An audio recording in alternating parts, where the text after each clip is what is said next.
dollar. Dirt and money, no soul. Had to go and get it, ain't no time to kick it. Got a stack of flip for my foes. Dollar. Please tell me you can hear me. Don't turn your back and don't neglect me. Just let me know if you need me. Dollar. Let me watch out for my partners. Keep my money long, get my team strong. Let me run away from my problems. Yo, what's good, original crew, man? We're back. Hey, we got a new Rotten Mango today. Today's video, the Curry Killer. She killed 6 of her husband's family with Carrie. Excuse me. So she could marry her cousin. That's in itself. The title completely is insane. Yeah, the title got me like, huh? But okay. It's some messy stuff. That's why you want. It's all messy. Yes, yeah. Yes, you are. Wow, that's like crazy. You like the mess. No, I don't. Yeah, you do. Hey, yeah, you do. Make sure y'all check out the links in the description box. Down below. You already know where to go. If you want to first support, all you got to do is check out down below. Also, if you enjoyed today's video. Liking it with a thumbs up. You know it's true, though. But let's go. Let's check this out. Let's see what it's about. You ready? I'm ready. Let's get it. Bada bing, bada boo. They say the house picks you. Once the house is chosen, there's really no escaping. You're a prisoner of that house until it decides to let you go. That's what the neighbors say anyway, when they walk past that baby pink colored pastel mansion. Address 121, the pink house. There's a giant fence that surrounds the entire property. It's made out of iron and stone. It looks a little daunting. That fence is like a prison wall. It's always locked. They want to keep people out. But you do know how doors work, right? It also keeps people in. It keeps in all those little secrets that are best not let out into the public. Who are the neighbors talking about? Why are they talking about the pink house? There's only 2 people that live in the pink house. Outside the pink house, there is a plaque on the gate. It's a sign that reads Tom Thomas. Well, is Tom Thomas one of the residents there? No. He was killed in there. The house chose a new owner, I guess you could say. Kids would also start trading stories about the pink house. They would run around screaming. A lot of them would hold their breath past the house because it was almost this little curse of if you breathe when you walk past the pink house, they're going to suck the soul out of you. But once they're in a safe enough distance, they would poke fun. Did you know that if you're quiet enough, you can still hear the baby crying? What baby? The baby of the guy that lives there. The baby died. The adult neighbors, they're no better. They'll walk past that house, drop their voice. The priest told the family if they want to live, they need to cut down that haunted tree. Apparently, the roots of the tree, they go all the way into the ground, and then the branches start following all of the evil spirits, and then they sprout out from the trunk of the tree. Now, I heard it was the well. That well is like a portal to hell.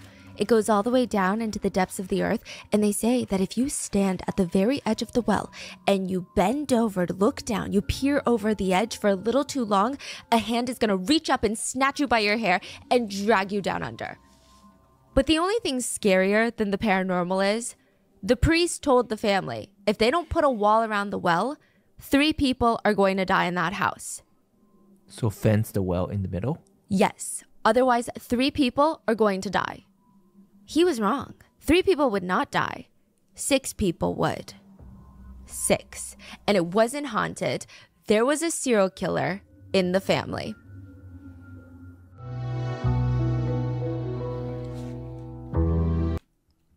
Sorry, copyright. Support Futures Without Violence. For more than 30 years, this nonprofit has been fighting to eradicate family violence from all over the world by providing judicial training, educational programs, and various resources for DV and even legal change and advocacy. This episode's partnerships have also made it possible to support Rotten Mango's growing team of dedicated researchers and translators. We would also like to thank you guys, our listeners, for your continued support as we work on our mission to be worthy advocates of these causes. Now, as always, full show notes are available at RottenMangoPodcast.com. Before we get started, there are a few quick disclaimers for today's case. It is important to note that everyone is presumed innocent until proven guilty in the court of law. And as of right now, there have been no official sentencing of the suspects charged. The trial remains ongoing.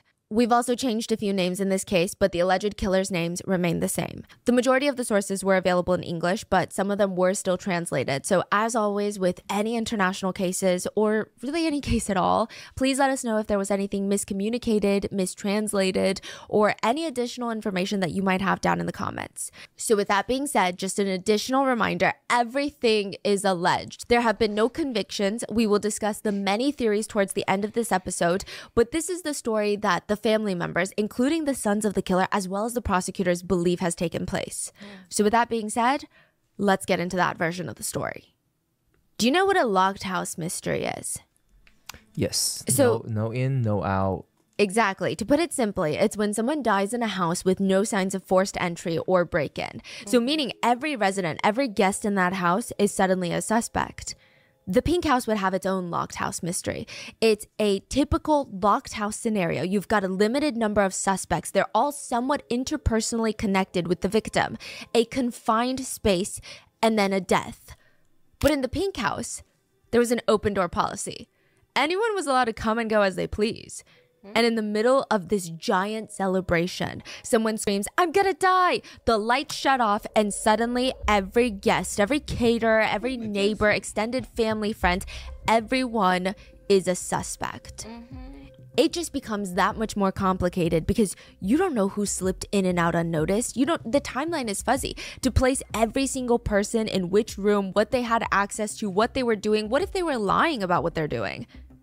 All of this gets even more messy when the authorities don't even realize it's murder until a decade later. The Pink House resident list consists of the Thomas family, the Thomas parents, Anne and Tom, and their adult children, and a grandson.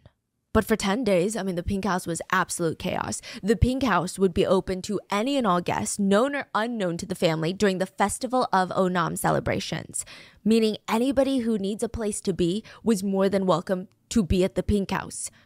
Now, this is not really something that's out of the norm for the area. Festival of Onam is a 10-day celebration that is literally based off of community, the collective human spirit. It's literally time for everyone to get together, come find strength within one another. Guests are shuffling in and out of the house. The kitchen is packed with people trying to push past each other to finish their little dish. There's people washing, cutting vegetables, measuring ingredients, just these massive mounds of bright orange carrots on the kitchen island, green beans piled high in the little colanders. In the living room, men are setting up chairs and tables. They're arranging the seating. They're hanging up the flower decorations for the Festival of Onam. That's what it's known for. Some of the kids are tasked with laying out banana leaves on the table. So first, you need to find large, fresh, green, unblemished banana leaves. Then you have to give them a good rinse, pat them dry with a clean cloth, or you let them air dry. When it comes to placing them on the table, you want it positioned so that the tip of the leaf, the pointer, is pointing towards the left to the person who will be eating from it, because it's going to serve as a plate. So it's all organized. It all points to the left. When it comes to arranging the food on the banana leaf, typically salt is placed at the left corner of the leaf. Pickles and chutneys go on the top right. Main dishes go straight in the center, and then the various side dishes go around the entree. And it's so fascinating because the veins of the banana leaf keep from all of the juices merging together. August 22nd, 2002. Leila Thomas is in the Pink House kitchen. She's cooking. She's listening to the loud conversations in the dining room. She's yelling at the kids, "Hey, put the banana leaf down." Leila is interrupted by her mom, Anne Thomas, who walks into the kitchen and she grabs a glass of water. She doesn't look good. Leila's kind of worried about her, but her mom just shakes her off. "It's fine. It's fine. I think it's fatigue. It's been so loud in the house with this nonstop music during the celebrations. I'm just going to go lay in my room." Leila nods, but she's a little concerned. In the past few weeks alone, her mom has already been hospitalized twice. Each time, the doctors did not have a precise answer for what was wrong. They would send Anne back home with some holistic medicine, and they would just hope for the best. Leila, her daughter, is not hopeful. She thought about stopping mid-recipe, but another family member walks into the kitchen and starts prepping a bowl of soup. "I'm going to bring some soup up to Mom." So Leila goes back to her dish. But the more she cooks, the more she starts feeling this nagging sense of unease. She's like, "I can't do it anymore. I'm not even focusing on my cooking." She wipes her hands on the apron, decides to go check up on her mom. It's been about 20 minutes since soup has been brought up to her. She just wants to check and see if her mom ate it. Is she okay? Is she taking a nap? Leela is weaving through all the people in the busy house. She walks upstairs to her mom's room, and it is the strangest sight. Her mom, Anne, is laying on the bed, leaning up against a window, and she just has silently tears streaming down her face. Oh my God, what happened? Call everyone. I'm gonna die. Leela runs out of the room. She's trying to get everybody's attention, or at least the attention of somebody that can help her. But the music is so loud. So instead of finding each stereo, turning down the music, Leela runs to shut the power off of the house. The lights go off.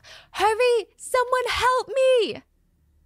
The Thomas brothers, they can recognize their little sister's voice from anywhere. They could also tell this is serious. So they rush to the sound of Leela's voice. They run into their mom Anne's room, following Leela's lead, and their mother is laying there, convulsing. Her body is jerking around. She tries to grab at her adult children. I can't breathe.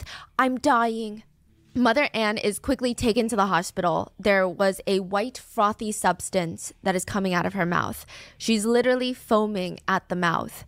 Within 5 minutes, the doctors pronounced her dead. And a little 5'4" tall woman, soft-spoken with big round eyes, gets out of the Jeep that drove Anne to the hospital. She walks straight up to the doctors who just pronounced her dead. It was a heart attack, wasn't it? Yeah, I mean, just moments before she collapsed, she was complaining of chest pains. So if you knew the family tree intimately, you could potentially recognize that she was Anne's distant niece by way of marriage. But if you're like the doctors, if you're like you, and you don't know the giant Thomas family tree, you would ask, and what's your relation to the deceased? Oh, right. I'm her daughter-in-law. I'm married to her son, Roy. So they're cousins. Wait a minute. Hold on. This is Anne's niece, but also her daughter-in-law.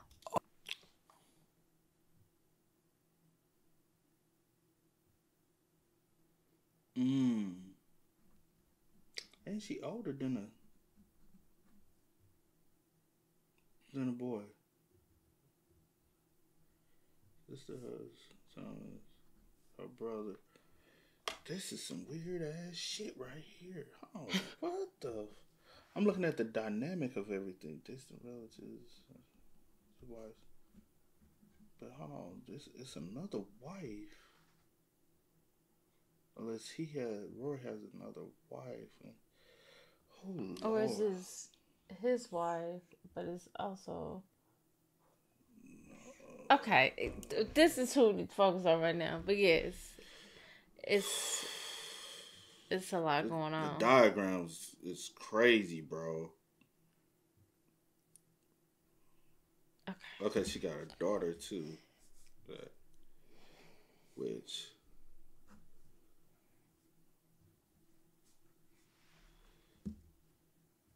Okay. Oh, Anne's son married His cousin. his cousin. By marriage, yeah. Oh, okay. Yeah. When it comes to talking about someone, okay, there's two ways people go about it. When they're around, it's all smiles. Oh, Roy, he's a gentle, kind soul. I mean, he's a bit introverted, that's all. Very shy. Or two, when you don't think anyone is listening. Roy's a loser. Lazy, too, yeah. That's what the neighbor said about Roy. We have no way of knowing which version is true, but we do know that on paper, Roy and his cousin Shaju, they have a lot in common. They're both shy and introverted. They mainly keep to themselves. I mean, make of that what you will, right? They both grew up in well-off families. Their parents were the financially stable ones. Neither of them had this intense, crazy pressure to work, and they would both make a single decision that would destroy their families. It would set off a chain of events that would kill their closest family members, one by one, until 6 of them are dead. Both of them would marry their cousins. Roy's cousin, Shaju, I mean, he must have known to some degree about the deaths in the pink house. Everyone in town is whispering about how cursed the house is. There's no way that he missed it. How could he not? It's literally his cousin's side of the family that are dying in there. It's like his aunt, it's his uncle. They're dying. It was always a thought that crossed his mind, though. Maybe the family's cursed. But if he's just my cousin, That means I'm not cursed though, right? Like whatever dark entities are cursing that family, technically the Pink House, they're the Thomases. I'm a Zachariah. So that means the curses are attached to names, aren't they? Besides, it's not like he even lives in the Pink House. May 1st, 2014, the curse would move into Shaju's home. Shaju had lost his Aunt Anne, Uncle Tom, Cousin Roy, Uncle Manny. They all died mysteriously, and now he was going to lose one of his own. And it seemed like now the curse is deciding which one of Shaju's loved ones to take. His wife Silly, his 10-year-old son, or his sickly 2-year-old daughter. Just like at the party of the Pink House, the day that Anne died, Shaju threw a party as well at his house. It's a communion celebration for his 10-year-old son. There's hundreds of people shuffling in and out throughout the day. And at the center of this party is not his son, but rather his 2-year-old daughter, Alphine. She's running around like a tornado. She's being passed from auntie to auntie because her parents are so busy with their big brother's big day. And near the end of the celebrations, she's running laps around these adults. And they're like, it's time for some food. Like, you gotta sit down and you gotta eat your dinner. Her aunt sits her down, grabs a piece of bread, dips it into the curry. Here, bite. Chew slowly and make sure to swallow. Alphine smiles before she takes that bite and then runs off again with the other kids to play. Alphine, you come back here. You need to eat. Alphine would find her way back to her aunt's lap, another piece of bread ripped off, dipped in curry, and placed in front of her mouth. Bite, chew, swallow. But the minute that bite hits her throat, Alphine starts coughing and screaming. Her parents rush over. They're so embarrassed. I mean, she'd always been kind of a picky eater, but even so, I mean, this is like a tantrum that she's throwing. It's a little bit out of character. They're thinking if she doesn't eat now, she's only going to get more and more hungry and more cranky throughout the day. So they strike a deal with the 2-year-old. The auntie leans down and says, one more bite and you can go play all you want, Alphine. She takes one more bite. Bread, curry, bite, chew, swallow. Alphine would be hospitalized immediately and she would be dead in 3 days. The doctor said the cause of death was choking. Shaju wouldn't find out until years later that it was murder. So within those 2 years, Shaju's just trying to comfort his devastated wife, Silly, and he's trying to be this stable figure for his son. He's too busy. He's swept up by all this grief that he doesn't even think about the family curse. He doesn't even think about the Pink House anymore. If he had just taken a single moment just to think a little bit longer, a tiny bit deeper, maybe he would have seen that there's one person that is at the center of all of the family tragedies. First, the tragedies in the Pink House, and now his. And one more would die in his family. But this would be someone that he and his wife would let into their own home. They would welcome this person with open arms like family. Leela Thomas had moved out of the Pink House. I mean, she can't really bear to be there anymore, not after everything that's happened anyway. Back when she was a kid, she would run around the giant tree in the yard with all of her 2 older brothers, Roy and Arnav. They would chase her around, threatening to stick a caterpillar on her. She would escape into her room and she would just lay down with the book open, and the afternoon sun would hit her and she would just feel so sleepy. And by the time that she wakes up from her nap, it's dinner time. Her parents, Anne and Tom Thomas, they would always have the neighbors over for dinner. I mean, it's customary, open door policy at the Pink House. So this giant gate surrounding the entire property, it was never locked. That was when they were kids. The 3 Thomas siblings, Roy, Arnav, and Leela, they'd all grown up. And of the 5 Thomas members, only 2 of them are still alive. It's like the house is eating people alive. Once you step foot into that Pink House, it grips onto you. It decides whether or not it wants to let you go, let you leave, or if it wants to keep you forever. It wants to plant you with the tree. And for years, Leela had no idea. Is this a curse of the family? Are we just unlucky? Is it the house? Is there toxic mold infesting the house? Because why are 3 people dying in there?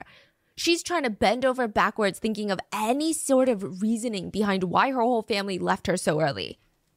But now she has the evidence in her hands. She knows exactly what killed her family, or rather, she knows who killed her family. And right now, there are 2 people inside of the Pink House that Leela needs to save. She calls her nephew. Hello? Where are you right now? Are you in the house? Hurry. Go take a piece of clothing or a bedsheet and stuff it in your mouth and your brother's mouth. Avoid falling asleep. Don't eat anything. Don't drink water or anything from inside of that house. Do you hear me? I'm on my way right now. Hurry, right now. Are you getting the bedsheet? Are you? Leela is already in her car when she hears knocking on the other side of the call. She can hear her nephew Remo opening the door to his bedroom and him saying, "Why are you standing here? Are you trying to listen to me? What are you trying to hear?" Lila realizes the killer is standing outside her nephew's bedroom door, and then the line goes dead. The voice speaking to Remo on the other side of the line is muted. It's a little muffled. Lila didn't hear every single word that was said, but she had never been more sure of anything in her whole life. Her brother, Roy, had not taken his own life. Her brother, Roy, was killed. Lila's nephew, Remo, remembers that night so well. He woke up from a deep sleep. His eyes were squinting from the light, and he's confused. Why are the lights on in the bedroom? He glances out the window. Oh my God, it's still dark outside. Why are the lights on?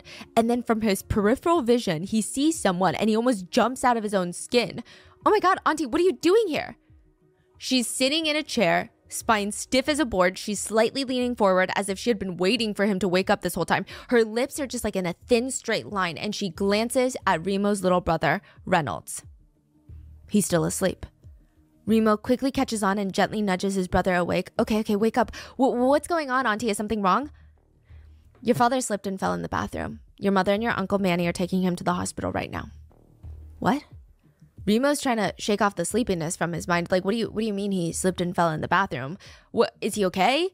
He gets up from his bed with his brother and they follow his aunt down to the ground floor. Someone set up a framed photo of their father on the table, and it was surrounded by these candles and flowers. Is this like a show of support or something? Is it for like a prayer? He would learn that day that it was an altar.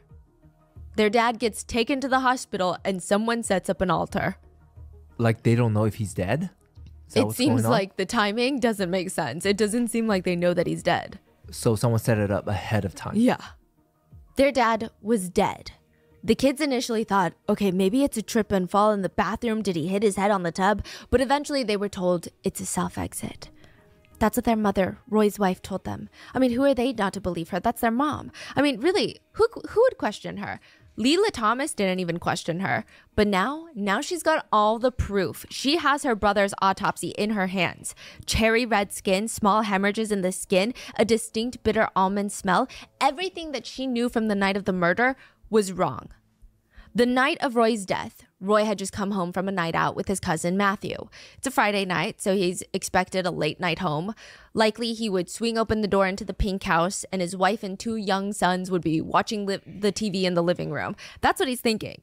But when he walks in, it's unusually quiet. The lights are off in the living room. He checks in the kitchen. There's just a bowl of rice and chickpea curry waiting for him next to a tall glass of water.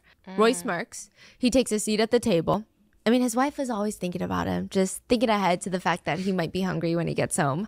His mouth starts watering. I mean, the roasted coconut, the sauteed onions and garlic, the chickpeas, curry leaves, the combination is like the perfect balance of spicy, citrusy. It's a little bit nutty. Roy digs his spoon into the curry, takes a mouthful. He would spend the rest of the night in the bathroom. I mean, strange. He'd always been one that can handle the spice rather well. Jolly wakes up to the sound of a gurgle. A sort of wet, splattering sound that sounds like it's coming from deep inside someone's throat, like if you're gargling mouthwash, but also simultaneously choking on it. And then it turns into this very strong retching noise. It sounds violent, like the person's stomach is trying to turn itself inside out. The sound is wet, almost viscous. The gagging, the retching, the heaving. Jolly opens her eyes, straining her ears to hear more. Then she gets up, calmly walks to the kitchen, passing the medicine cabinet, heads over to the table where she spots her husband's half-eaten curry. She can hear the clear, distinct sound of someone vomiting. The splattering sound, and it just keeps going on forever. And then the sound of someone trying to catch their breath before it starts all over again. That's what she hears. She reaches out, scoops up the half-touched bowl of curry and the empty water glass, brings them over to the kitchen sink, and starts doing the dishes. She makes sure to scrub and rinse every bit of that curry off. She's wiping the plates dry. She's placing them back in the cabinet. Jolly's always liked to keep a tidy house. That's what perfect wives do. I mean, all the while, like a perfect wife, she kept her ears strained for Roy's continued gasping and retching in the bathroom. Wait, what was that? She stops.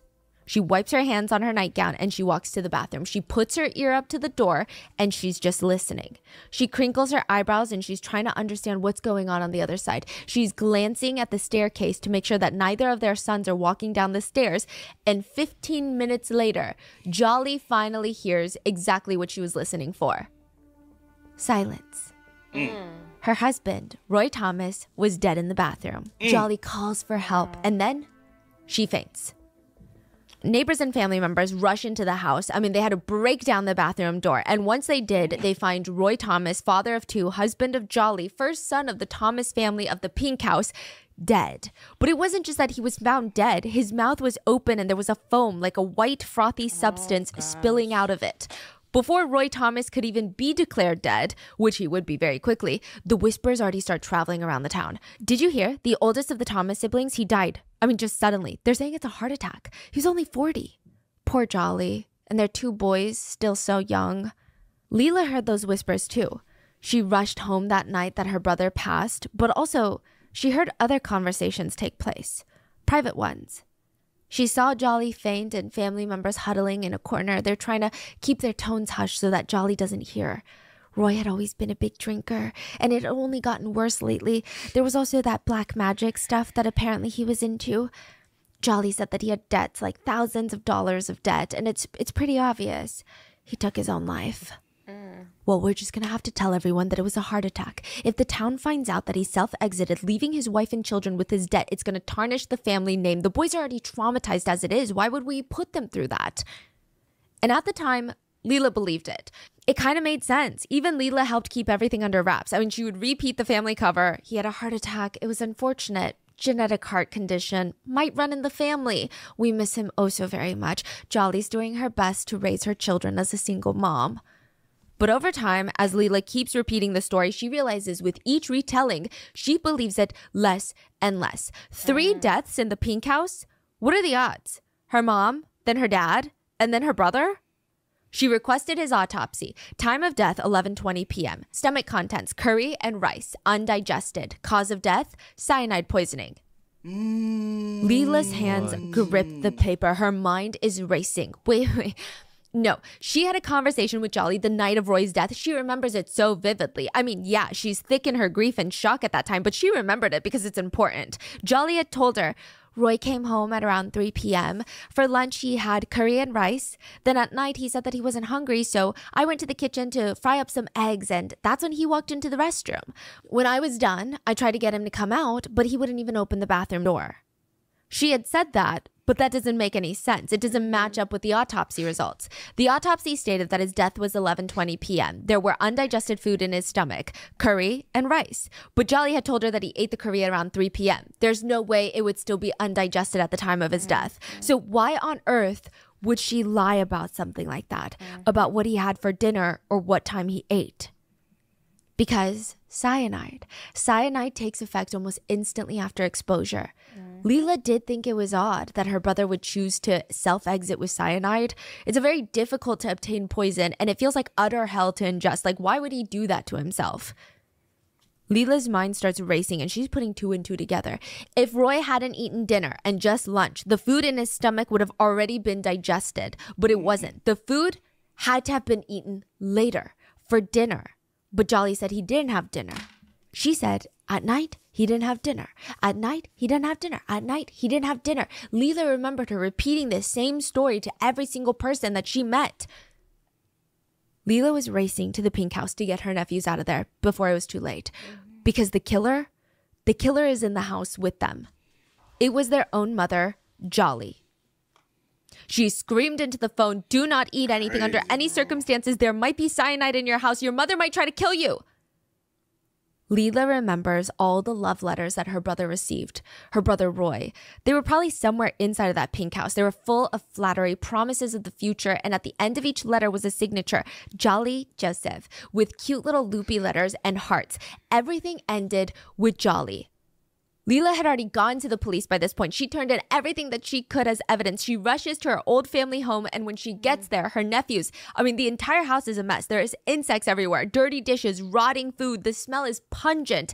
Leela barely notices. She rushes into her nephew's room. Bring only what's important to you. Quickly, we have to go. as they're leaving, the sky flashes bright, lightning, and then boom, thunder strikes. So how long after was this? Like the mom, dad, husband all died in like what kind of time span? Yeah. 6 years. So it's a long process. She would not be caught for 14 years. And when was Leela like trying to get the kids out? 14 years later, since her mom's death. Oh, this is like complete out of the blue Yeah, type of. because of a Rescue. funeral. Oh, okay. Oh, yeah. We're going to get into it. So thunder strikes. Leela stops momentarily at the gates of the pink house. The pink house, it used to always remain unlocked. I mean, it would welcome anyone in for a warm meal or a place to stay. Every Christmas, the pink house used to turn into this pink and green color because of the Christmas lights. It used to be a home. But now the place looks abandoned and sinister more than anything else. Like the pink house was where most of her family members had died, and everything started and ended with Jolly. Leela looks back at the gate and then at the sky, and she says, I did what I could. It was a message for her family. They were all dead. Jolly had killed almost all of them, but Leela felt like they could hear her. They were with her. They were encouraging her to take Jolly down. Her mom, her dad, her brother, her uncle, baby Alfine, and even Silly. Silly gets up from the bed when she hears the front door ring. She looks over at the calendar hanging on the wall. It had been 2 years since her baby Alfine had died in a freak choking accident at her son's party. 2 years of just her feeling like a zombie, just shuffling around, moving around people, trying to smile so that other people feel comfortable around you and trying to regain some sort of control over life. Silly was trying to get pregnant again. She thought, maybe if I have another girl, maybe Alfine would live inside of her, you know? She would live on. But even that wasn't working out. She had been on holistic medicines to keep up her chances, but her body was weak. She had been hospitalized a few times since her daughter's death, which initially she thought it was stress or perhaps depression, but she presented the same symptoms as her baby girl: difficulty swallowing, stomach burning, headache, nausea. It's like baby Alfine was trying to tell her something from the grave. Or maybe she was upset with her mom for letting this happen. Regardless, Silly gets up, walks to the door. Her friend was supposed to come over that day and try to cheer her up. She was really the only support system that Silly had. It doesn't get rid of any of the pain, but it does help her feel not so alone. She turns the lock to the front door, opens it wide, and smiles softly. Hey, Jolly. It was a small gathering. Some people would argue it's a family gathering, but that's besides the point. Jolly's there moving through the crowd, smiling and nodding. I mean, even after everything that she's been through, her first husband, Roy, dead mysteriously, and now she's a single mom of 2, it sucks. Even after all that tragedy, though, Jolly is still able to try and be Jolly. She's bright, and she's got the ability to talk to anybody and hold a gripping conversation, but today, she seems distracted. If you were in a conversation with her, she would keep looking away. And then her eyes would follow someone from across the room while you're talking to her. And she, yeah. No, I've never been there before. She slides up to her relative. I want to marry someone like him. What? Look at him. He's so peaceful, calm. She's motioning her head towards Shaju Zacharias. Jolly's relative is a little bit shocked. I mean, confused really, because everyone at the gathering knew that Shaju was married and had 2 children of his own. But not only that, Shaju is technically Jolly's cousin. But that's a technicality, right? He's not really her blood cousin. And technically, she's done it before when she married her first husband, Roy. Roy was Jolly's cousin by marriage. They got married. Roy died mysteriously. Shaju is Roy's cousin. And now Jolly wants to marry her deceased husband's cousin. But since her deceased husband was her distant cousin, she married her cousin, then met her cousin's cousin. Roy Thomas was the firstborn son of the Thomas family. The Thomas parents, I mean, they had been going down a mental checklist of all the potential wives for Roy that they recently saw. They never got around to playing matchmaker just quite yet, but they knew that the clock is ticking. He's got to get married soon. They know that. They just didn't know that Roy would walk into the pink house with a woman standing next to him, ready to introduce her. Hi, Mom and Dad. I'd like you to meet my fiance. Roy's parents are staring at him like he sprouted a second head. Son, that is your cousin. The first time Jolly and Roy met was at a family function as well, but they didn't know that they were cousins at that point. So again, technically, they're not blood cousins. They're cousins by marriage through Uncle Manny. Uncle Manny is Roy's blood uncle. his mom's brother. Uncle Manny is also Jolly's uncle because he married Jolly's aunt. I mean, does that happen usually, you think? I think It can happen. I've seen it happen before. And even when it happens, I still think it's a little weird.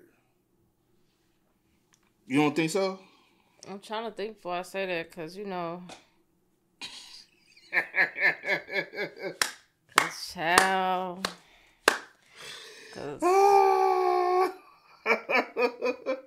Y'all, that dynamic is crazy. But I don't think I have any like this. Like, at this level. because like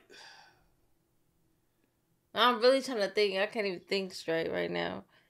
because honestly, we in my family, it's not necessarily like that, but it is kind of like deep connection. Because like I got a cousin that's my first cousin, right? Mm-hmm.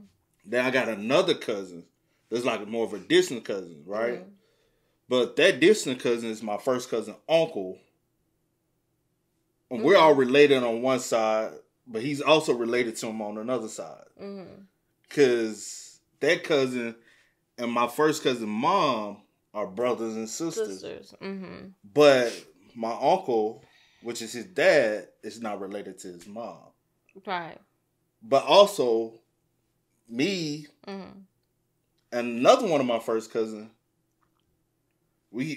our moms are sisters. We're first cousins like that. But also our dads are distant cousins. Yeah. Which is a whole nother story for a whole nother day. And his siblings, a Yeah. whole nother very, very crazy dynamic. It's the South. South, small towns. I don't know what the hell they were doing back in the day. But they're not blood, so it's not like you married to your cousin. But still, I feel like when it's like close like this, it do kind of. Those situations. No, I don't have anything like this. I don't have anything like this. But they still like. That's just, but it's not. That's different. Because want me to say how it is? You can go ahead and say it. Because like your dad and your niece's dad are brothers. No, They're not brothers. Yeah. They share the same siblings. They share the same siblings. See, And so your niece mm-hmm. and you have the same aunts and uncles. Yeah, on my dad. Yeah, on her dad's side, which is my dad's side. Yeah, Yeah. Mm-hmm. but see, it's because okay, so hold on, it's complicated, it's but it's not not complicated. I'm saying, but if you tell somebody who don't know, it sounds complicated, but it's not complicated once you break down the. So what had happened is, but it's the South, small towns. Everybody know everybody, but everybody ain't necessarily related to everybody, but somebody related to somebody. So my grandma on my dad's side was married at one point to my niece's granddad. Future granddad. Well, she wasn't born yet, Yeah. but anyway, but that's the way I can say it. Was married at one point. They got divorced. She had 6 kids with him. Yeah, they got and divorced. then they got divorced, but she already had a child before they got married, which was my dad. He's the oldest. Yeah, they already had a child, which was my dad. And then they got married, had 6 kids. They got divorced. He married another woman, and then they had 4 kids together. And one of the kids that they had is a twin, which is my niece's daddy. But her sister, your sister, which is your niece's mother, have different dads. To make it really sound like, okay, You said my what? Your niece's mother, which is your sister, y'all have different dads. Yeah, we have different dads, yeah. And so my niece, dad, and her uncle and her 2 aunts all are my aunts and uncles, sisters and brothers. Yeah. Anyway, I'm making it complicated, but it's not complicated. So It's just a lot. But me and my niece are not double kin because my daddy shares a whole different. Anyway, but what's so crazy is your niece. But my niece is double kin to your cousin. So she's my first cousin. Just second cousin. And then she's my first cousin and my niece's second cousin, but they're double kin because Child, because of her, but that's because of her grandmom. Her grandmom is sisters. It's a lot, but it's nothing like on this level. But it is a lot. But it is on this level though, to a degree, because not really. Because your sister look at your dad as her daddy, right? Because but it's not blood. But no, I'm just saying, because similar to this, my sister and my brother look at my dad as their dad, as their father figure, right? But your sister's former boyfriend, which is her baby daddy, looks at your dad as his brother. Because they all grew up together under the same roof. At one point. Y'all see, well, not grew up together under the same roof. But the age ain't. Yeah, not grew up together under the same roof because they got different moms. But your niece's, dad is not old. It's not no PDL stuff. My niece is dead. Oh no. They're close in age, so it's not like. I'm saying the gap between your dad and her dad is there's a huge gap. There's a huge gap. My dad is in his 60s. Yeah. So it's a huge gap in between. So don't look at it like that though. Yeah. Because you gotta explain that. I made that really complicated, and it's not complicated. But it's complicated, but it's not complicated. Yeah. But when you first hear about it, it sounds way more complicated than what it is. Yeah. I don't know. A lot of people down south be double kin, some triple kin. But I have seen something like this happen before because a girl I did know in high school, she was like, "Oh, that's my cousin." I was like, "Y'all cousins?" She was like, "Yeah, my aunt is married to his uncle." I'm like, "Oh, okay." So they just was like, "Oh, we cousins." But then now they're married. But then I do have two. I do have two other cousins on my dad's side. Their dad is a distant from like my people on my mom's side, like on down the line, but they also my cousin on my dad's side too. But this child, but yeah, it's whatever. Down south, bro, it gets tricky. It's not encouraged for sure. I'm sure it does happen, and I'm sure it can be love, and technically it's not. I don't know. Genetically, does that? I don't think so. I think it just makes it a little bit confusing. I don't think it's... Genetically, they're not related. But I guess the morality is, did y'all grow up together? Like, did y'all grow up in the set? Well, she is 7 years older than him. Yeah. So, but did y'all grow up together? Did y'all, like, spend a lot of time together as kids? Did y'all see each other as kids? Because I think it's kind of different if y'all grow up together and y'all grow up, like, calling each other cousin. And it's like that type of... But if not, though, and they just grew up, like... Yeah, we get all right, y'all ain't related, y'all cool, whatever. But it's weird when we did grow up together and we like growing up as cousins, or brother and sister, and then y'all end up married. I'm like, oh, that's weird. That's why I said the situation, like when I was in school, this girl said, "Oh, this is my cousin." I know the dude. Yeah. And I'm like, y'all cousins? And they end up getting married? Yeah, they married with a whole family. But they were like, we're not blood. But we're not blood. But I'm like, you would just call them cousins. Yeah. Because I have a lot of people I grew up with like that, like cousin, like they're not blood related, but we grew up like family. I would never. Yeah. Bad. I wouldn't necessarily cast judgment. It's just a little, I think it'd be interesting to adjust for the whole family. So for this case, it was like, did you know she married technically her cousin? Yeah, and then would marry her cousin's cousin. So there's a lot going on. So Uncle Manny and Roy, blood relations. Uncle Manny and Jolly, family relations through marriage. Both Jolly and Roy were invited to Uncle Manny's housewarming, where they walked in and there were just likely coconuts everywhere. Coconuts are one of the more popular housewarming gifts in India. It's supposed to bring good luck and positive energy into the home. They're hovering over a table of coconuts, staring into each other's eyes, and it's love at first sight. They try to fight it because, they're cousins. But after countless late-night secret phone calls and these little love letters that they would write to each other's houses, there was no denying it. They were going to get married and live happily ever after, not as cousins, but as husband and wife. Wow. Roy's parents stared at Roy and Jolly, who are now sitting on their living room couch. Tom Thomas is like, no.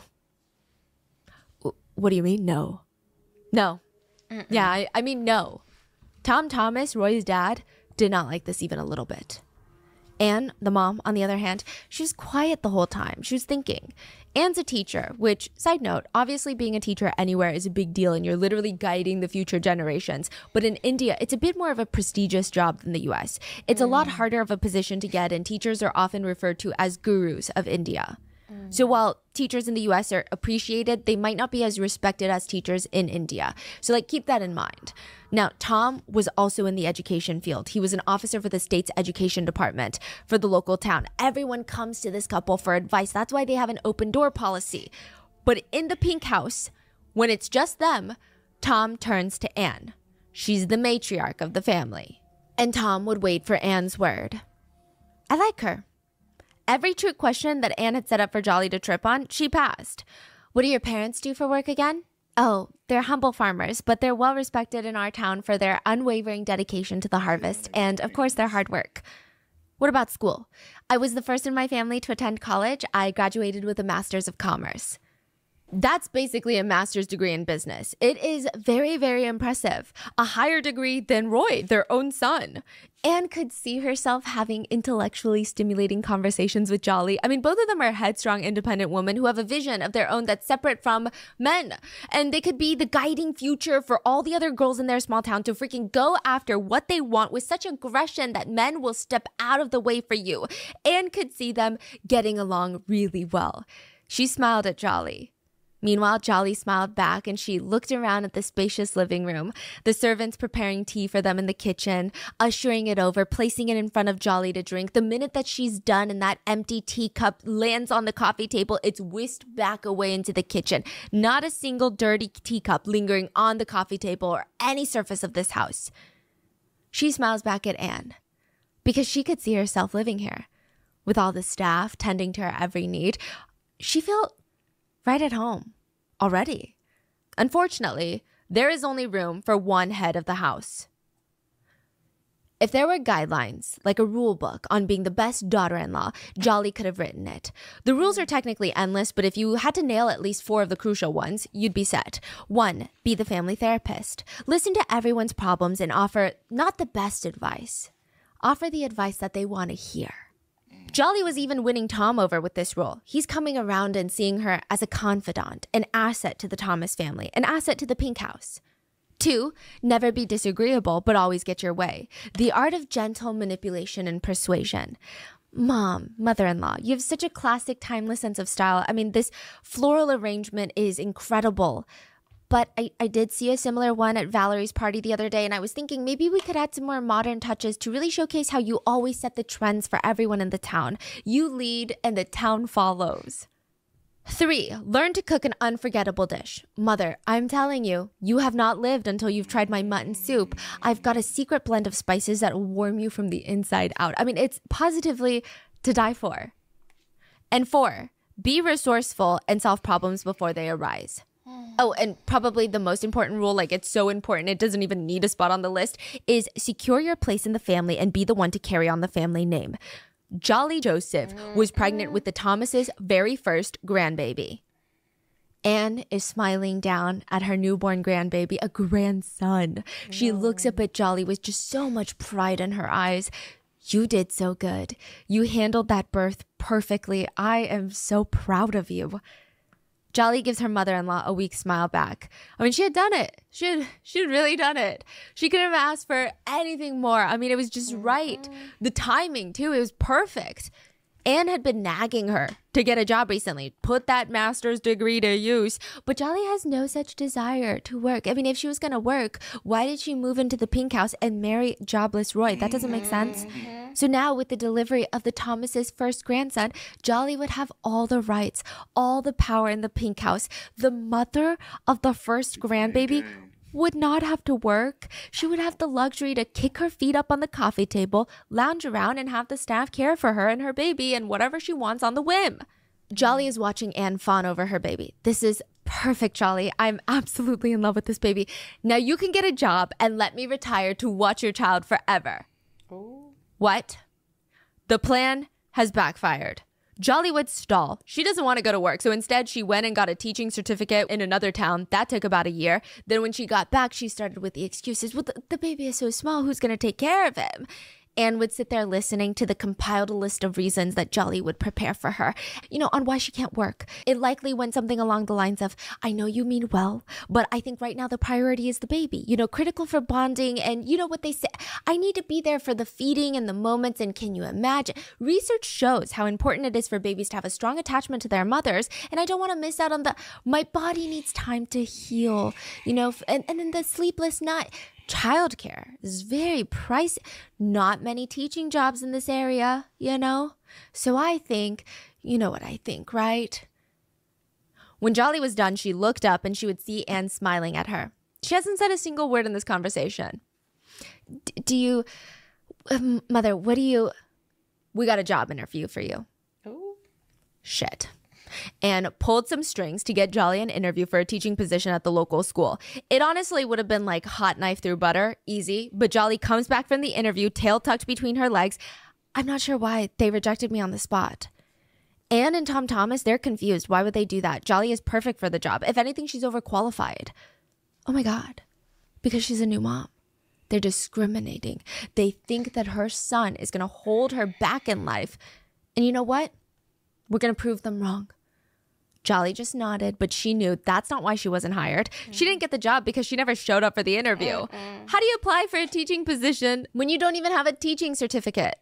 Jolly also knew that if she said no once more to her mother-in-law, she would be considered disagreeable, difficult to be around, and that would go against the rules of being a good daughter-in-law. What are the main 4 ones again?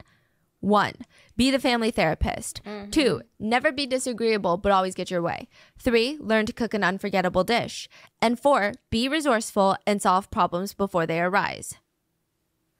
Jolly was creative. It was a skill that had served her really well her whole life, and it was going to again, right now. Jolly was just starting to get frustrated because she just couldn't get the dosages right. Yeah, and it was frustrating her. Anne just wasn't dying. She had to give it to her. Anne was holding on. The first time Jolly tried to kill Anne, it wasn't enough at all. Anne just complained about indigestion, closed the door to her room, and she was good after a good night's rest. The second time, Jolly upped the dosage, and when Anne started convulsing, rushed to the hospital. Jolly's thinking second time's the charm, but one hospital visit, some ancient holistic medicine later, Anne gets right back to nagging Jolly's ear off about going back to work. So maybe it's not the amount. Maybe it's the drug. Up until now, Jolly had been using whatever she could get her hands on, just around the house, around the neighborhood. So it's time to change it up. Time to test out a new drug. She needed something stronger. Dog kill. Jolly remembered her dad used it on a childhood pet of theirs once. He didn't like how the dog was such a nuisance to the visitors, so he killed it. But obviously it's deadly, which makes it not the easiest thing to obtain, and Jolly would have to travel to a completely different town, use a fake name, make an excuse, ask for a prescription for dog kill, beg for a prescription for dog kill. The dog in town has rabies. It's gonna hurt a small child eventually. Unless, then Jolly would travel to another town, to a separate pharmacy to pick up the prescription. Now, if that's not resourceful, I don't know what is. She even tested on her other precious pet. And she loved that dog. She really did. I mean, she took no joy in seeing the dog withering away in pain for 4 hours. First 2 hours, the dog started barking like crazy and running around in circles in a frenzy. Its eyes were blown out and wild. Within the next 2 hours, it was collapsed on the ground with its limbs wrought out in these uncontrollable, jerky movements growing more and more violent by the second. She did not enjoy that. Probably. But at least she knew that it worked. Jolly had been the definition of the perfect daughter-in-law. 1, be the family therapist. 2, never be disagreeable, but always get your way. And be resourceful and solve problems before they arise. And wait, there's one that she's missing. Rule number 3, learn to cook an unforgettable dish. Her specialty, mutton soup. The key to her dish was the perfect blend of spices, turmeric, coriander, masala, and pepper. Most recipes would suggest serving the soup hot with rice or bread, but Jolly would be serving it with an extra ingredient, especially for Anne. Dog kill. It would be an unforgettable dish. Jolly's routine every day was meticulous. The alarm would go off. She would swing her legs off the bed. They would hit the floor with a thud. The morning routine was simple. Brush teeth, wash face, get ready, make sure the kids have breakfast, drive to work, going over lesson plans. Jolly's a professor at NIT, which is the top engineering school in all of India. She got a new job. Wait, she did have a job? She gets a new job. Okay. Yeah, it's like the best engineering school in India, and she's a professor there. The questions she's getting for her lesson plans, I mean, they're intense. These are not just like random hee ha ha college students. They're the top minds from all over India, and she's teaching them. If she thought about it too hard, she would have a panic attack, so she would push it to the back of her mind. Get to school, start her lessons, take a quick working lunch break, get back in her car, drive 20 minutes back home while on the phone with students, faculty members, parents. She would almost always walk in through the front doors of the Pink House. Did you take the book from my desk? No, it's fine if it's from the right stack. Just remember to bring it back after you reviewed the lessons, okay? Okay, yes, I'll see you tomorrow in class. She hangs up. Jolly's kids, they never felt like she gave them any attention, really. I mean, she's always just going over lesson plans, on the phone with her boss, grading papers. She would sit there with a stack of papers, a bright red pen, and when one of the kids would try and play with her, get some of her attention, she would put the red pen down, pick up her child, walk into a room, here you go, play with your dad. Then Jolly would start her second shift. She would take off the school name tag from around her neck, throw on a cardigan over her work outfit, settle down on the cushy chair in the study, and she would start going through the family finances, making sure that everything was balancing at the end. In her favor, that is. A new shift that she took on after Anne died. Then, when she was done with that night shift, she would start her third shift. She would change into her night clothes. She starts making dinner, curry for Roy. The kids had their phases of different foods that they ate, and of course, mashed tapioca every single evening for her father-in-law. I mean, it's hard. It's hard as a mom of two to take on all these different shifts. She felt like she was being spread really thin, but she did it for the family. And all that's to say is she just doesn't have a lot of extra time, and she definitely doesn't have any time for all of the neighborhood gossip. Did you hear? Jolly's trying to be Anne 2.0. Trying to replace her. It's just weird. She started dressing like Anne, but better. I mean, it's clear that she spends a lot of money on clothes. And how much money do you think the professors at NIT even get paid? You think it's from the Thomas's family funds that she's using? Well, you know how she's been gaining more influence in the family? Look, I don't know. I'm just saying she's looking like Anne. She's acting like Anne. I mean, Thomas Single could be influenced by a nice young woman in the house. It might be the smart thing to do. Ew, no, that's clearly very, very false and fake and just gross. She is having an affair, but it's not with her father-in-law. She's sleeping with her cousin. Jolly was allegedly having an affair with Roy's cousin. Not Shaju. That would be crazy. Shaju's married. He's got children. Right. But a cousin named Matthew, Roy's closest relative. They call him Roy's philosopher because he always gives Roy such good advice. Shorty ain't shit. So she's sleeping with another cousin. Yes. You said with another Matthew is cousin. laying in his cousin Roy's bed with his cousin Roy's wife, Jolly. She rolls over in bed, brings up the blanket with one hand to cover herself, and just props her head up with the other. Don't you guys use cyanide to clean gold? Matthew turns to look at his cousin's wife while he grabs his shirt. I mean, yeah, why?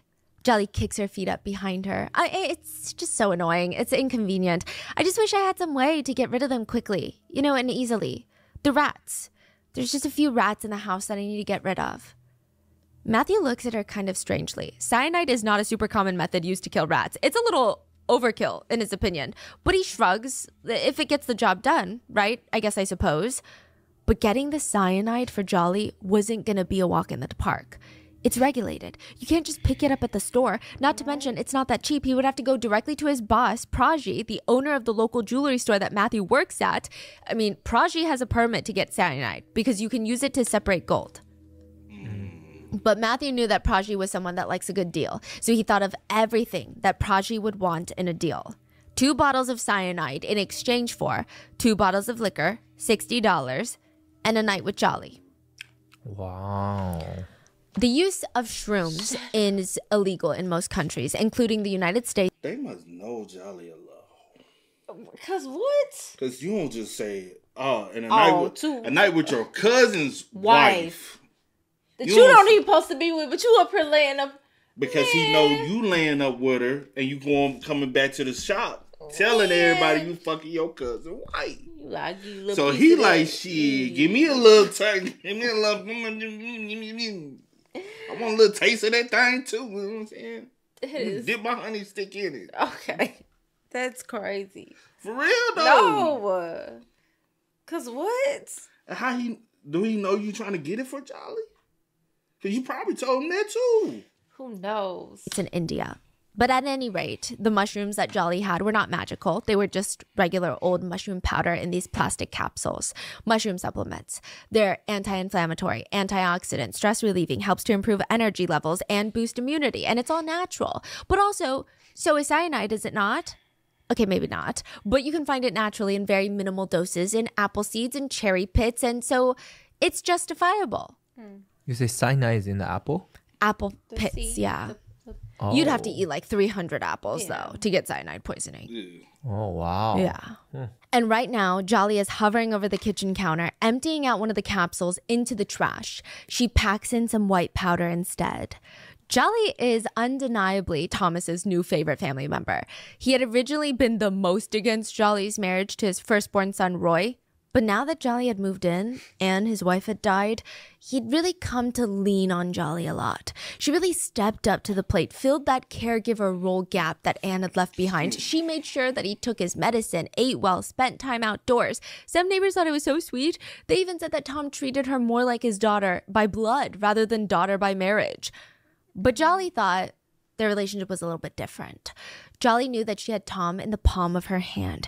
If she wanted him to transfer all the money from those sales into her account, he would do it. And he would throw in most of his life savings as well. If she wanted him to change his will so that it would favor her and her husband, Roy, he would do it. Jolly loved it. Crazy. He was like her little puppet. And now, Jolly just needed her puppet to dance for her one last time. Wow. The morning of March 26, 2008, 6 p.m. It's an hour before prayer, and it's also time for Tom to take his daily mushroom capsule. Jolly walks into Tom's study. Tom is hunched over the papers on his desk. He's been so busy helping a few teachers from the nearby schools figure out their taxes. Tom, your pills. Tom looks up from his work and his eyes just find Jolly's face. He beams and he brings his arms up outstretched dramatically. What would I do without you, Jolly? Jolly hands him the capsules with water, smiling back at him. No, it was more what she could do without him. Tom obediently swallows the capsule and returns to work. But immediately he starts feeling a little dizzy. He tries to take a big, deep breath to steady himself, but the dizziness only intensifies. He clutches the desk in front of him. His heart starts racing. He's anxious. He's like, Jolly, Jolly? Jolly is by his side. She's unnervingly calm. Yes, Tom? Suddenly, there's a sharp pain that's just tearing through his chest. He falls over on his chair, doubling over, and Jolly's just watching as her father-in-law is vomiting all over the floor, all over her feet.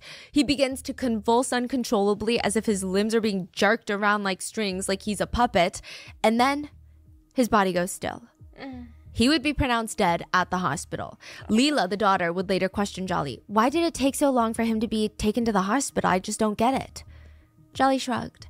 I couldn't find the car keys, so it took some time. What? Tom's cause of death was ruled a heart attack. Just like his wife Anne 6 years prior, their son Roy, Jolly's husband, would follow 3 years later by self-exit. The Pink House is starting to gain a reputation. 3 sudden deaths in a family within 9 years, all under suspicious circumstances, but somehow all explained away. It's almost as if the priest's words were coming true. If you don't put up a wall around the well, 3 people will die. Poor Jolly. Her beloved family members taken out one after the other. Maybe she should have listened to the omens. Does your left palm itch? If it does, you should watch your spending. Go find your wallet, hold it tight. Or when's the last time you cut your nails at night? Be careful because they say every time you clip your nails, you're cutting your chances of joining your loved ones in the happy afterlife. Or have you recently seen a black butterfly? I mean, no big deal or anything, but that just basically means that your impending death is near. These are all the bad omens that some people believe in. Even if you don't subscribe to these beliefs, you have to admit they're kind of in the back of your mind once you know them. No? Tonight, so if you decide to cut your nails while watching this video, you might second guess for a split second. Wait. Hold on, Steph. Hold on. It's only if you believe in it. Should I just wait till morning? Maybe while you cut your nails at night, the whole house is quiet and you feel like every little click, you hear a creak downstairs. Maybe not. Leela is not a superstitious person, and today is not a superstitious day. Leela is smiling so many times that her entire face feels so sore. It's a happy day. She's staring at her new sister-in-law in her beautiful wedding gown. I mean, the sight alone is confirmation. Superstitions are incorrect and not at all an indicator of anything. Leela tries to be in the moment. Her older brother Roy is finally getting married, and it's the love marriage, not an arranged marriage, which nothing's wrong with that. It's actually the norm, but it's kind of intriguing. It's exciting for the Thomas family. Leela, being the sister of the groom, should be the one of the happiest. She's finally going to get a sister in the pink house. The boys are no longer going to outnumber her and her mom. She's going to have an ally. But every 2 seconds, when Leela tries to enjoy the celebrations, she would have this intrusive thought pop up in her mind. Bad omen. She tries to shake it out of her head. I mean, there's no such thing as bad omens. There's just love and happy marriages. But as she looks out the window of the church, there's this nagging feeling. One might call it intuition, but it's like this pulling in her stomach. She stares out at the gray window. Rain. Rain is bad. On a normal day, rain is merely an inconvenience. On a wedding day, they say that every single raindrop is the tear of the spirits that have been betrayed, left behind, and killed by their lovers on their wedding day. Every little raindrop that falls is filled with misery, and when it falls and hits the newlywed couple, it gets absorbed into their wedding vows, into their wedding gowns, their suits, even their skin. The newlywed couple are now taking in all that pain, anger, sorrow, regret of the angry spirits. They're just raining down on them, jealous of happiness. That's what they say about rain on wedding days. Leela tries to shake the feeling because this is just goofy. Roy, her brother, is happy. Jolly is the best sister-in-law that she could have asked for. She's incredibly humble, kind, educated, beautiful. She is the dream girl for Roy. But even after the wedding, even after the death of Ann Thomas, Leela's mom, the death of Tom Thomas, Leela's dad, the death of Roy Thomas, Leela's brother, Jolly's wife, even after all of that, even after Jolly tried to legally fight Leela and her other surviving brother Arnulf for the ownership of the Thomas family lands and the pink house, even after all that, Leela just tries to see Jolly for who she is. Family. Her jolly sister-in-law. Some people are just very, very unlucky. Neighbors whispered that death stuck to Jolly Joseph like a wet t-shirt. That's what they said. 3 deaths in the pink house. If you sat there filling in some sort of timeline, I mean, it all starts after Jolly Joseph moves in. She just might be bad luck. After she moves in, Ann Thomas dies. Then Tom Thomas dies. Then her husband, Roy Thomas, dies, leaving her a single mom of 2. I mean, she must have done something horrendous in a past life because the stars are just not working in her favor. Uncle Manny did not agree with the baseless rumors. Uncle Manny is Roy's blood uncle, but he's also Jolly's uncle by marriage. And he's also a very reasonable and understanding man. He knew that his niece Jolly is trying her best with the really shitty cards that she's dealt. When Anne died, she stepped up to the plate. She took care of the family finances. She worked twice as hard to manage all their investments. When Tom died, the father-in-law, she was devastated. And her husband Roy never wanted to get a job, but she loved that man. I mean, that's crazy. Uncle Manny would defend Jolly to anybody. Well, at least that was before Uncle Manny remembered Tom's funeral. So after Tom died, the second death in the Thomas family, at his funeral, everybody's dressed in black, not a single smile in the crowd. And if you were there, thick in the middle of your own grief, maybe you don't notice the strange thing. But Uncle Manny did. He noticed it. Jolly is standing there grieving her father-in-law, wiping the tears from her eyes. And in the corner of Uncle Manny's eyes, he spots Matthew, just staring at Jolly. Why would Jolly's husband's cousin be staring at her like that? I mean, there was just something there in the look that he's giving her. And then later, they're talking, but like their closeness, the way that their bodies turn at the same time to greet another relative, the way that their bodies seem so naturally in sync, that's not normal for people unless they know each other intimately. It was weird. Usually you're very awkward and clunky with new people. Uncle Manny is just sitting there wondering, why is this bothering him so much? I mean, technically, they're family members. Matthew is Roy's cousin. Why is this such a big deal? Because Uncle Manny remembered. Tom had told him a while back that he suspected Jolly of sleeping with Roy's cousin, Matthew. Uncle Manny didn't really take it too seriously because Tom's getting older. Maybe he's paranoid. I mean, that can't be true. How ridiculous would that be to sleep with your cousin? But after Roy's death, after her husband's death, Uncle Manny is starting to get a vibe, and he doesn't like it. He had a lot of suspicions about Jolly, and he wanted to do something about it. He starts talking about it. He starts calling relatives to tell them his thoughts. February 24th, 2014, Uncle Manny would be found dead. There was a lunch sitting cold on his dining table, a special curry made by Jolly. It was not touched. Because curry isn't the only dish that cyanide can be mixed into. Right. In Uncle Manny's liquor cabinet was a half-finished bottle of whiskey. Cyanide. So she did put cyanide in both. Just the whiskey. Not the curry? No. Huh. Because she thought maybe the last one there was curry. I don't want to do it again. Oh, wow. But there was a curry There was a curry made by her. sitting on the dining table. Wow. That's crazy. Wow. There are a number of rules that chefs have to follow in the kitchen. One interesting one, usually that's only found in high-pressure Michelin-starred kitchens, is the no-talking rule, which means exactly what it sounds like. During service, kitchen staff must work in complete silence, communicating only through nods, gestures, and brief eye contact.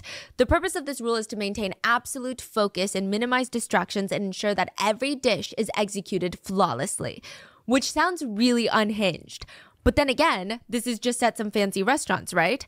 The basics, everybody knows that. Wash your hands before and after touching anything. Keep your nails trimmed and clean. Make sure you don't have any open cuts.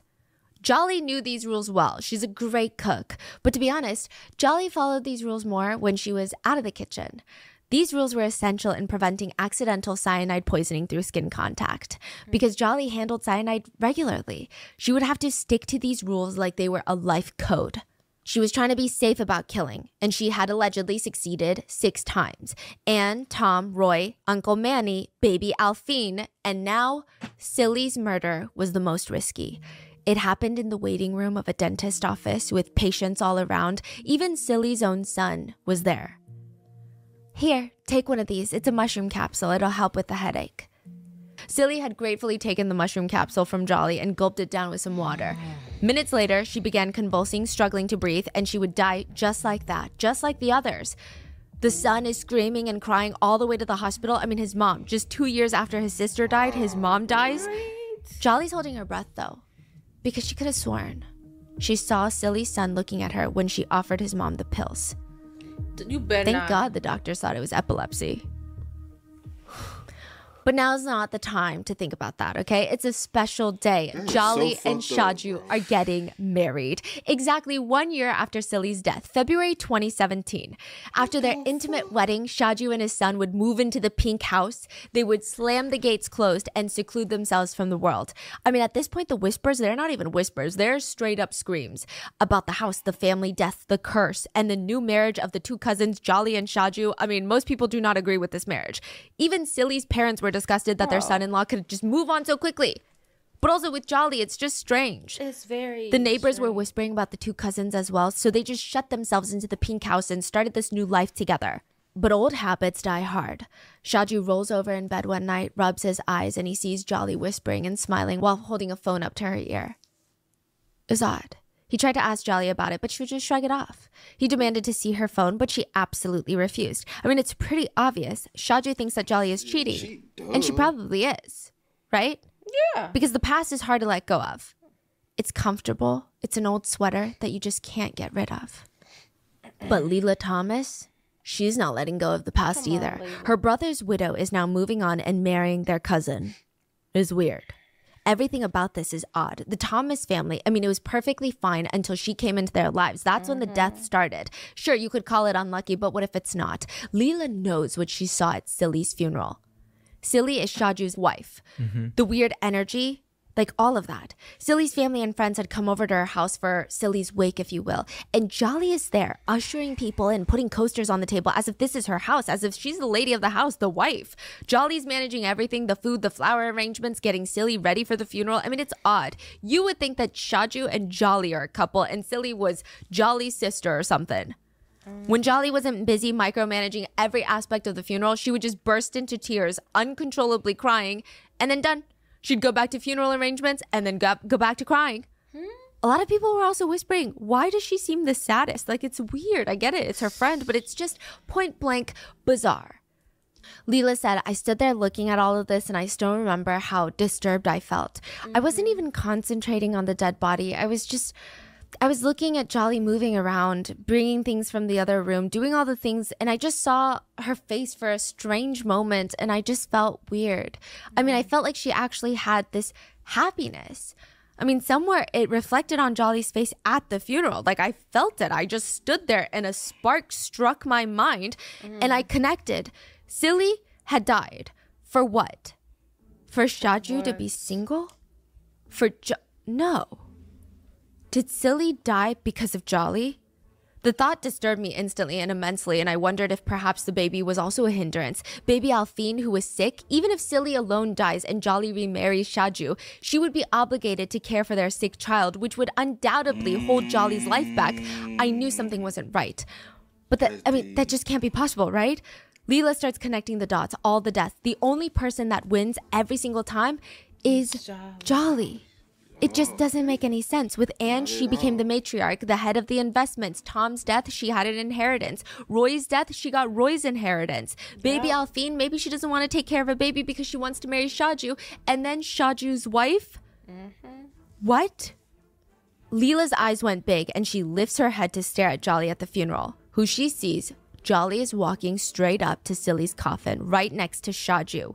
They both lean down and kiss Silly on each side of her cheek, the both of them, at the...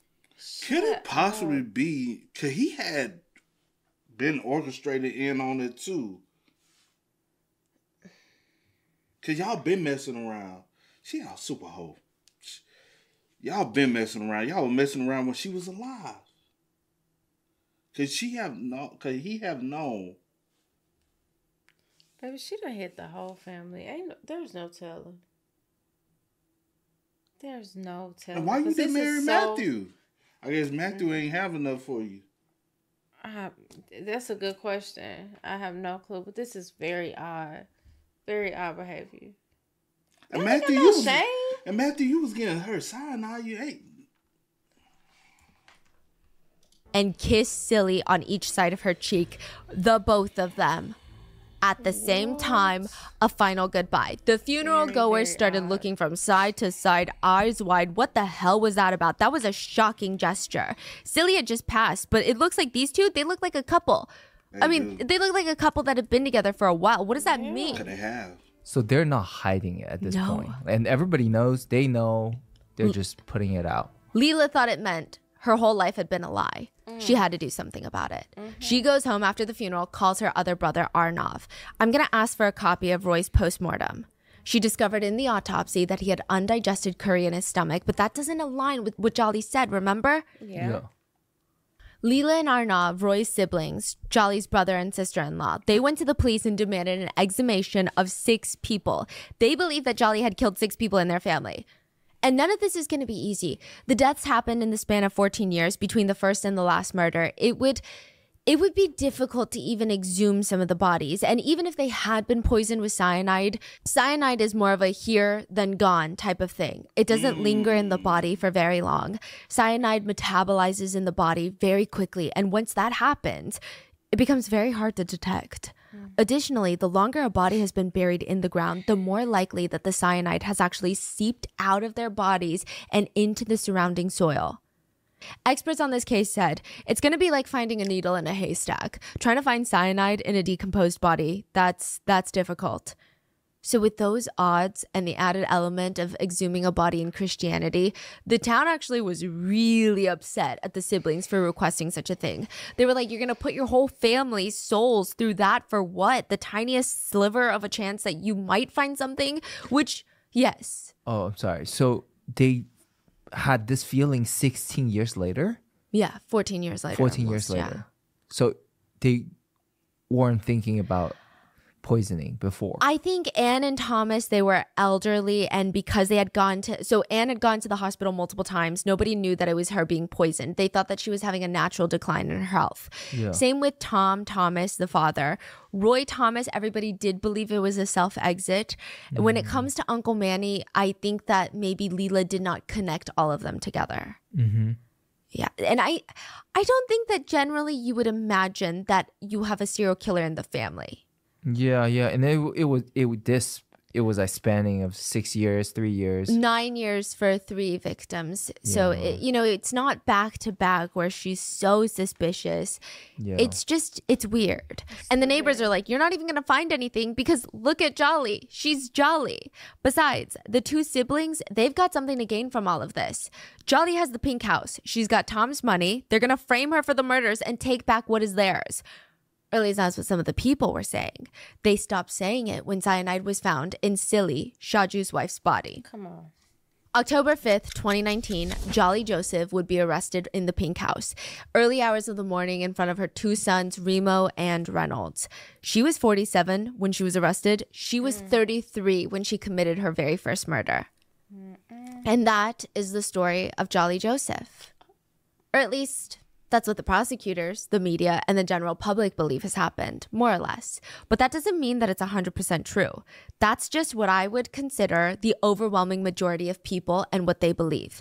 The trial is still ongoing. And here's the interesting part. A lot of the information that we have is from Jolly herself. She confessed. But in India, a confession cannot be admissible in the court of law. In the US, that would solidify her guilt 10 times over to the prison and back, but not in India. Jolly has taken back everything that she's confessed to. She's hired a very controversial attorney, one that has a strong affinity, like a strong liking for representing. He literally sees violence against women and he's like, that one, that's the guy that I want to protect. He said, why should anyone become a criminal lawyer if you're not going to represent all aspects of life for a criminal, including murder? And if one is not prepared to represent these aspects, it's better for one to opt for family court law, perhaps. Everybody has the legal right to defend their case. Anyway, he was hired to represent her in the trial, which she has pled not guilty. The attorney has stated that she confessed under duress. The police found a bottle of cyanide wrapped in cloth that was placed in the kitchen utensil drawer in that kitchen, but Jolly argued that they planted it. She said, if I did kill everyone, why would I keep the bottle of cyanide? The attorney has stated, with much respect to the honorable court and with respect to the prosecution, as a defense lawyer, after so many years, even saying that they found this substance in the house is beyond my imagination. To prove the allegations against Jolly, prosecution itself fabricated the potassium cyanide, the bottle that contained it, the place where it was hidden. I believe all of these things were framed for the purpose of this case. The attorney also stated that the police were playing dirty by encouraging a trial by media. They said police are collectively leaking information to media and they're spinning stories after stories, and I'm sure most of these charges will not stand before the court of law. But while her attorney is so busy at work, Jolly is confessing to a lot of people. Her brother stated that she confessed to him. He and his father, they're like, we don't know her anymore. She has been completely disowned. She confesses to her son, the police, in front of alleged witnesses. It's stated that she confessed to her alleged other boyfriend, the man who just goes by the name Johnson. God Jolly damn. She a killer and all. And you got a man named Johnson who giving you his Johns. Okay. Like, girl, what? She's a super freak. Super freak. She's super freaky. Bro. You done took off. I'm so like, bro. Selfish. Said All the way around. Taking Only lives. thing taking people's Cheating lives on for people. self-gain. Yes. That's low. Marrying this man Evil. after killing his wife and his daughter. Okay. He's selfish as a motherfucker too, because I'm not finna be with nobody Nah, like what that. you said? I don't care if you didn't know all this other stuff. I'm still not about to marry you. Probably had an inkling though. Especially even if your wife had an inkling. You had an inkling. Wow. Claim innocence on baby Alphine's murder, though. She said that the baby had nothing to do with her. She reacted, what would I get from killing a small child? The child is a minor. She will not be an obstacle to my marriage or anything like that. She confessed to her son, so she's confessing to a lot of people. Jolly's eldest son, who participated in the Netflix documentary, only refers to his mom as either Jolly by name or that woman. He said, it was unbelievable for me to think that she has committed so many murders because I had seen such things only in movies, never in real life. When I reached home, I found out that my house was empty except my brother, and then she came home. When the woman called Jolly returned home, I observed that she looked very tired, panic-stricken, and her inner mind was full of fear. I said that I need to speak with Jolly alone, and then I went into a room with her. After entering the room, I asked her, "What's going on?" I told her, "The news channels are all pointing their fingers in your direction. I mean, have there been mistakes on your part? Did you do it? Did you kill people? I'm asking you strongly, are you involved in these murders?" He said that Jolly cried and replied in a panicked voice that she did not do anything wrong and she was not involved at all. I said, "I want to know the truth. Tell me what happened. You've definitely done something and you have to tell me everything." She finally admitted that she committed the murders. Well, she said that she committed some mistakes. He said, so I asked her again, "Did you commit these murders? Tell me everything." Remo states that his mom admitted everything. She admitted to all 6 murders. And he states, "I was completely shocked. I didn't know what to do. Until that day, we believed that the deaths of our close family members were natural. I had doubts until the very end. I can never see that person as my mother again." Also, I don't know if this part is kind of anticlimactic coming down from that because she just confessed to killing everybody. But she also does confess to not having a job. She went to the NIT job as a professor for 12 years. She did not have a job. We don't know what kind of paper she's grading. I don't know if she went to the library and printed out random papers and then started grading them in her free time. What's crazy is that her kid said that she was always working. She's not even doing fun stuff. It's not like she comes home from work to just lay on the bed. She's literally reading papers and grading papers. Fake papers. Fake papers. We have no idea what she did every day for 12 years straight. They tried to ask Jolly and she said that she went to this beauty spa. But when they asked the beauty spa people, they're like, I mean, we've seen her, but she hasn't been coming here every day for the past 12 years. Like, she's just a normal customer. Crazy. She could have just stopped. She could have just said, "Okay, I stopped working now." Yeah. She didn't for 12 years because it's a prestigious position. Yeah, I mean, it's just unhinged. Netflix released a documentary called Curry and Cyanide, which is, I mean, a lot of people did say it was a wild name when they didn't know that Curry was actually involved. Yeah, that was the first controversy. Matthew. What do you mean? They didn't? They just thought it was an Indian case, so they called it Curry and Cyanide. And people were just thought the name was so unhinged and wild. But she actually did put cyanide in curry, it seems, allegedly. Now, Matthew, the cousin, tried to get the Netflix documentary banned. He filed for an intervention from the trial courts. He claimed that the documentary went over fake information, but his request was ultimately banned. Yeah. So the Netflix doc is live. But even with the documentary, the trial underway, I mean, there's still a lot of unanswered questions. Like, where did Jolly go for the year that she was getting her teaching certificate if she didn't actually get her teaching certificate? Right. Where did she go every day while she was at work at NIT for 12 years? We know that she borrowed money from Shaju's dad while she pretended to work because, it's pretty hard to hide the fact that you don't have an income coming in. But how was she always in debt? She killed so many people for the purpose of money and she's still in debt? Like, what is her game plan? What's her motive? Wait, so she's killing for money, or we're saying we don't know we don't know. That's what people think that she's doing because that's the only motive that makes sense. It's like either killing for money, killing for convenience, or killing to just make sure you don't get caught. If she really did this all for money, she's working harder at killing and getting away with it than she would have just working a regular job. She's working 20 times harder. Yeah. And there's now a question of how many others were involved. There are a lot of questions about Shaju, the new husband, and his involvement in the death of his wife and child. Because I guess netizens were wondering how he didn't see these red flags. And just the timing of everything. It felt like they were already together by the point that his wife died. Did he see them as holding him back in life as well? I don't know about all of that, but netizens do state it's weird. I said maybe she got in his head. Like, you don't know what type of conversations they have and pillow talking and doing. Or she just got some good pum pum. Some dudes be like, man, that pum pum fiber I did, so I was stupid for that pum pum. I know, seriously though. Like, for that real, is true. Those dudes aside. be like, man, I was doing for that pum pum, that pum pum. Oh boy, that put me on my back. Am I lying though?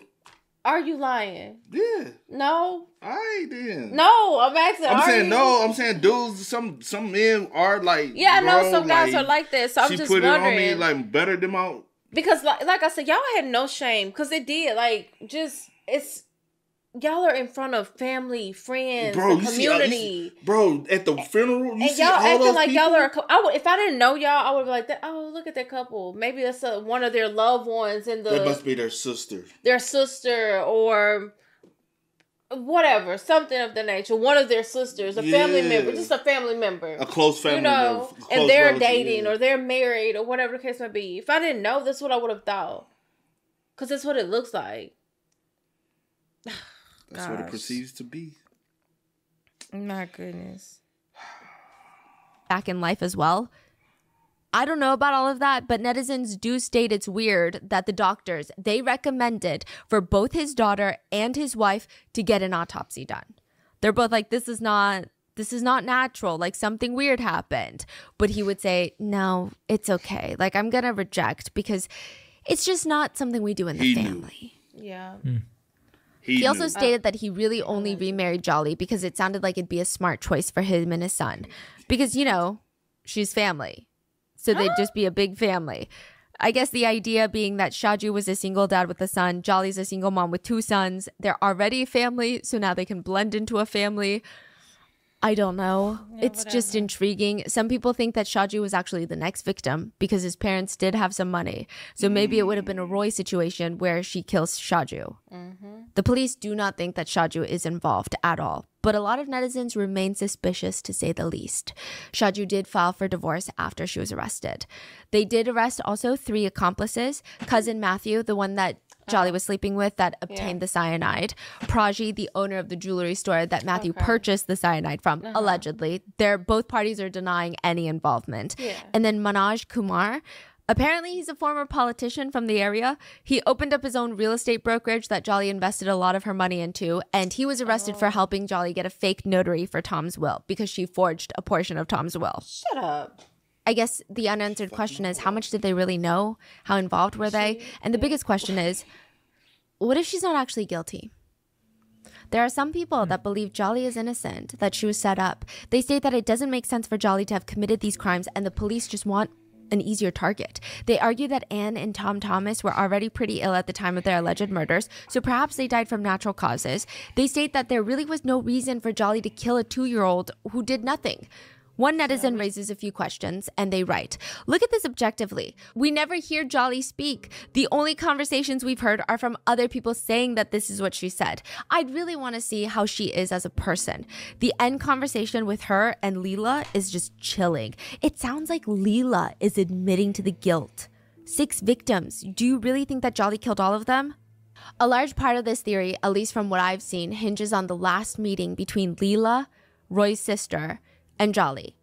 Leela went to go visit Jolly in prison. And honestly, the only reason she went is because she had just adopted Jolly's 2 sons as her own, and she wanted Jolly to stop calling them. Jolly would call them and send them into spirals of distress because she would say things like, you wait and watch, I'm gonna get out of here. You come and you show me the proof that I did it. Let's see how they punish me.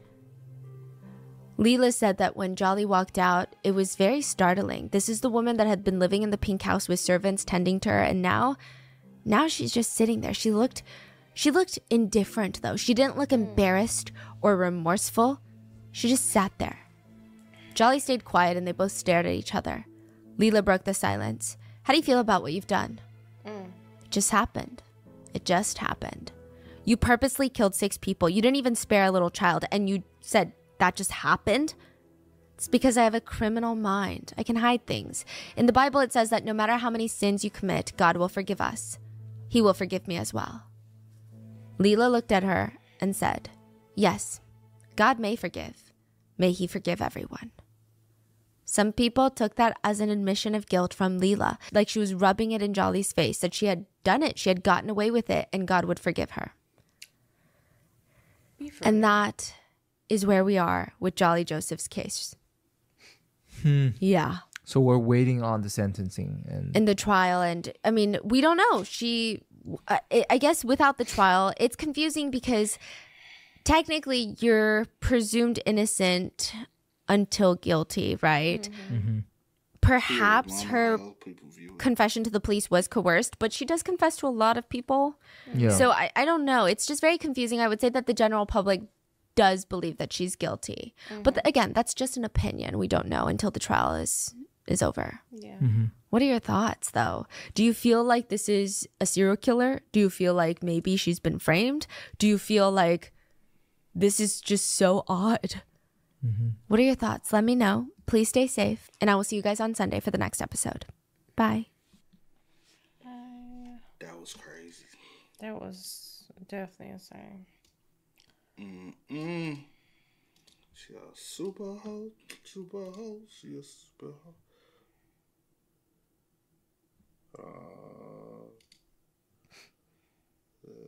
I'm trying to see if she was convicted.